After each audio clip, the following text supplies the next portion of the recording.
Or the freshman class of 2009 was more interested in making money than the freshman class of 1969 had been. They have a graph up here. In 1969, 42% of the first year college students considered being well off financially essential for their life. 2009, it increased by 0.9% each year.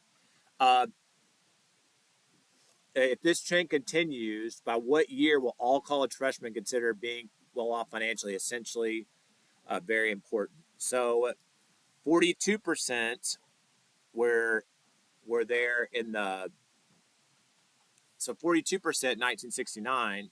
In 2009, it increased by 0.9 each year. If this trend continues, so on this one, and we're not, are we going to use the? I guess you could use two different ways here. I could go off the 2009 value, or I could go off the 1969 value. So that's 30. Let me make sure this is accurate here. Divided by 30. Wait a minute. So do I want to go off the 1969 or the 2009? Because that is not exactly 0.9. 36 divided by 30.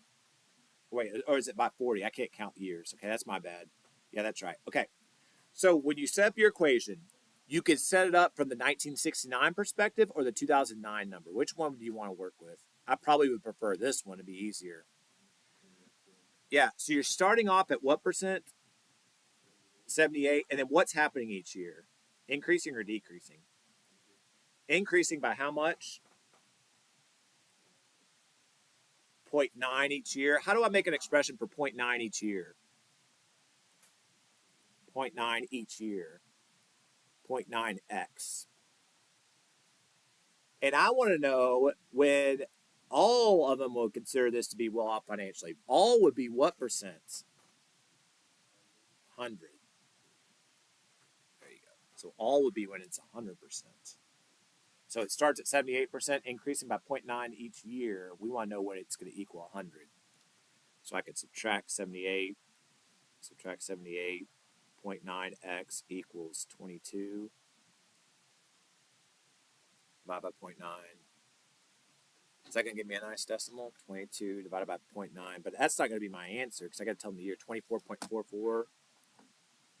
That's 24.44 years. Now, by which year, though? Do you see how that's not answering the question for a variety of reasons? So I need to do what with that? Add it to 2009, but I bet Cole would tell me, what should I be? It's kind of an in-between. What year should I what should I maybe be doing with this here? Maybe I would recommend you round this up because that would ensure that you're past the boundary. Because if you do 24, you're not quite there. I would round that up and then add that to the year 2009. I'm not sure what the homework, I glanced at the homework, but I didn't get a chance to look at it in depth. There's a problem like this. So 2034 is the year. If this trend continues, the year 2034, virtually everybody would say being well financially is which, by the way, you could be nitpicky. Who's to say this follows a linear pattern? This probably doesn't follow a linear pattern. Okay, we're assuming it follows a linear pattern, but it really probably doesn't. So this might not be really accurate.